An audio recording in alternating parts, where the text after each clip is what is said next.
नमस्कार दोस्तों, astro science में आपका स्वागत है। आज हम जो ज्योतिष में केतु ग्रह होता है उस विषय पर चर्चा करने वाले हैं। तो आप ये वीडियो पूरा देखिए, ध्यान से देखिए, तभी आपको समझ में आ जाएगा। क्योंकि केतु का मनुष्य के जीवन पर क्या प्रभाव पड़ेगा, केतु जब बलवान होता है तो क्या फल प्राप्त होता है, या फिर केतु पीड़ित होता है तो क्या फल मिलता है आपको, या केतु से कौन से रोग उत्पन्न होते हैं, इन सब विषय पर चर्चा करेंगे। आप वीडियो पूरा देखिए। तो ज्योतिष में केतु ग्रह का क्या महत्व है वो सबसे पहले हम देखेंगे। तो केतु ग्रह को एक अशुभ ग्रह माना जाता है। हालांकि ऐसा कुछ नहीं है कि केतु के द्वारा व्यक्ति को हमेशा ही बुरे फल प्राप्त हो। केतु ग्रह के द्वारा व्यक्ति को शुभ फल भी प्राप्त होते हैं। ये अध्यात्म, वैराग्य, मोक्ष, तांत्रिक, इन सब का कारक है। राहु को किसी भी राशि का स्वामित्व प्राप्त नहीं है, लेकिन धनु केतु की उच्च राशि है, जबकि मिथुन केतु की नीच राशि है। वही 27 नक्षत्रों में केतु अश्विनी, मधा और मूल नक्षत्र का स्वामी होता है। ये एक छाया ग्रह है। केतु ग्रह स्वर भानु राक्षस का धड़ है, जबकि सिर के भाग को राहु कहते हैं। केतु ग्रह व्यक्ति के जीवन क्षेत्र तथा समस्त सृष्टि को प्रभावित करता है। राहु और केतु दोनों जन्म कुंडली में काल सर्प दोष का निर्माण करते हैं।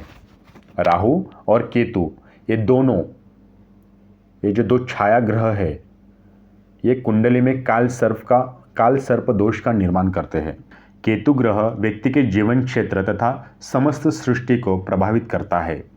राहु और केतु दोनों जन्म कुंडली में काल सर्प दोष का निर्माण करते हैं।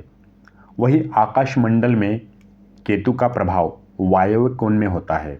कहाँ पे होता है? वायव्य दिशा के ओर। तो कुछ शास्त्रों का मानना है कि केतु की कुछ विशेष परिस्थितियों के कारण जातक यश के शिखर तक पहुंच सकता है। राहु और केतु के कारण सूर्य चंद्र ग्रहण होता है। यहाँ तक आपको समझ में आ गया होगा।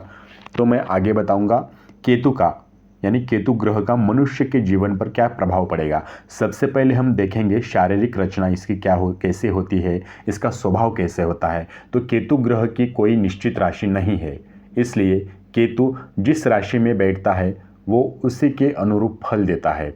इसलिए केतु का प्रथम भाव यानी लग्न में फल को वहाँ स्थित राशि प्रभावित करती है। मतलब लग्न में कौन सी राशि है उसके हिसाब से आपको फल मिलेगा।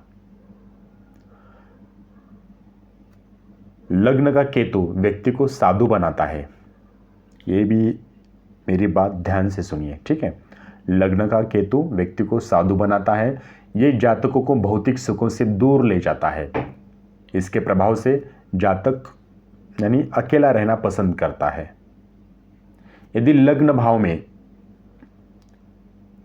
भाव में वृश्चिक राशि हो तो जातक को इसके सकारात्मक परिणाम देखने को मिलते हैं। अब हम देखेंगे मनुष्य के जीवन पर बलवान केतु, इसका क्या प्रभाव पड़ेगा। तो यदि किसी व्यक्ति की कुंडली में केतु तृतीय, पंचम, षष्ठम, नवम एवं द्वादश भाव में हो तो जातक को इसके बहुत हद तक अच्छे परिणाम मिलेंगे। यदि केतु गुरु ग्रह के साथ युति बनाता है तो व्यक्ति की कुंडली में इसके प्रभाव से राजयोग का निर्माण होता है। यदि जातक की कुंडली में केतु बलवान हो तो यह जातक के पैरों को मजबूत बनाता है। जातक को पैरों से संबंधित कोई रोग नहीं देता। शुभ मंगल के साथ केतु की युति हो तो जातक को साहस प्रदान करती है। अब हम देखेंगे मनुष्य के जीवन पर पीड़ित केतु का क्या प्रभाव पड़ेगा। केतु के पीड़ित होने से जातक को कई प्रकार की समस्याओं का सामना करना पड़ सकता है। व्यक्ति के सामने अचानक कोई ना कोई बाधा आ जाती है। यदि व्यक्ति किसी कार्य के लिए जो निर्णय लेता है तो उसमें उसे असफलता का सामना करना पड़ता है। केतु के कमज़ोर होने पर जातकों को पैरों में कमज़ोरी आ जाती है। जी हाँ, जो व्यक्ति होता है उसके पैर में कमज़ोरी आ जाती है। पीड़ित केतु के कारण जातक को नाना और मामा जी का प्यार नहीं मिल पाता। राहु केतु की स्थिति कुंडली में काल सर्प दोष का निर्माण करता है। जो जातकों के लिए घातक होता है। केतु के अशुभ प्रभाव से आपको बचना है तो जातकों के लिए केतु ग्रह की शांति करनी चाहिए। उसके जो उपाय है वो मैं आपको आगे बताऊंगा। उससे पहले हम देखेंगे केतु से कौन से रोग उत्पन्न होते हैं। केतु से उत्पन्न होने वाले रोग है वो पैर से, कान से, रीढ़ की हड्डी, घुटने, लिंग, किडनी, जोड़ों के दर्द, इन सब का कारक केतु है। ये सब जो रोग है ये केतु द्वारा दर्शाए जाते हैं। इसका कार्य क्षेत्र क्या है देखेंगे। समाज सेवा, धर्म, आध्यात्मिक क्षेत्र से जुड़े सभी कार्यों को ज्योतिष में केतु ग्रह के द्वारा दर्शाया जाता है। उत्पादन कहाँ पे होता है। काले रंग के पुष्प, काला कंबल, काले तिल, लहसुन या पत्थर, इन सब का उत्पादन केतु से संबंधित है। इसका स्थान कहाँ पे है। सेवाश्रम, आध्यात्मिक एवं धार्मिक स्थान केतु से संबंधित होते हैं।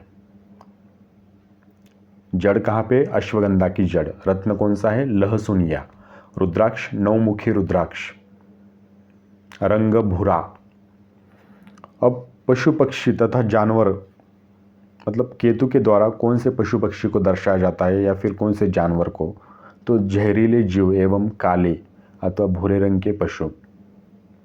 अब मैं आपको बताता हूँ केतु का तांत्रिक मंत्र क्या है। ओम केम केतवे नमः। ओम केम केतवे नमः। और बीज मंत्र क्या है। ओम श्राम श्रीम श्रोम सह केतवे नमः। ओम श्राम श्रीम श्रोम सह केतवे नमः। तो यहाँ तक आपको समझ में आ गया। आगे देखेंगे केतु को शांत करने के लिए उपाय। जैसे कि अभी मैंने थोड़ी देर पहले एक मंत्र बताया था, फिर से एक बार बताता हूँ। केतु दोष से छुटकारा पाने के लिए रोजाना इस मंत्र का जाप करना है। 108 बार जाप करना चाहिए आपको। ओम श्राम श्रीम श्रोम सह केतवे नमः। ओम श्राम श्रीम श्रोम सह केतवे नमः। अब हम देखेंगे केतु को शांत करने के लिए उपाय क्या है। तो केतु दोष से छुटकारा पाने के लिए आपको रोज़ाना एक मंत्र का जाप करना है। 108 बार जाप करना चाहिए आपको। ओम श्राम श्रीम श्रोम सह केतवे नमः। ओम श्राम श्रीम श्रोम सह केतवे नमः। इस मंत्र का 108 बार रोजाना जाप कीजिए। दूसरा उपाय, केतु ग्रह को शांत करने के लिए शनिवार के दिन पीपल के पेड़ के नीचे घी का दीपक जलाए। तीसरा उपाय, शनिवार के दिन एक लोटे जल में थोड़ी सी कुशा और दुर्वा रखकर पीपल के जड़ में अर्पित करें। चौथा उपाय, केतु के प्रकोप को कम करने के लिए भगवान हनुमान, गणेश जी और माँ दुर्गा की पूजा करें। पांचवा उपाय, रविवार के दिन कन्याओं को मीठा यानी दही और हलवा खिलाइए। छठा उपाय क्या है, कृष्ण पक्ष में पके हुए चावल में थोड़ा सा दही, काले तिल मिलाकर दही और काले तिल मिलाकर एक दोने में भर ले और उसे पीपल के पेड़ के नीचे रख दे और केतु के शांत होने की प्रार्थना करें। सातवां उपाय, त्रयोदशी तिथि को केतु संबंधी व्रत रख सकते हैं। आठवां उपाय, केतु को शांत करने के लिए आप लहसुन या रत्न धारण कीजिए। नौवां उपाय, केतु ग्रह को शांत करने के लिए उड़द, गर्म कपड़े, लोहा, छाता, कंबल इत्यादि वस्तुओं का आप दान कीजिए। छठा उपाय मैं आपको फिर से एक बार बताऊंगा। कृष्ण पक्ष में पके हुए चावल में थोड़ा सा दही, काले तिल मिलाकर एक दोने में भर ले और इसे पीपल के पेड़ के नीचे रख दे और केतु के शांत होने की प्रार्थना कीजिए। ये थी जानकारी केतु ग्रह के बारे में। तो मुझे उम्मीद है आपको ये पूरा समझ में आ गया होगा। यदि आपको ये वीडियो समझ में नहीं आया तो दोबारा देखिए, हो सके तो शेयर कीजिए ताकि ये जानकारी दूसरों को भी मिले, दूसरों को भी प्राप्त हो।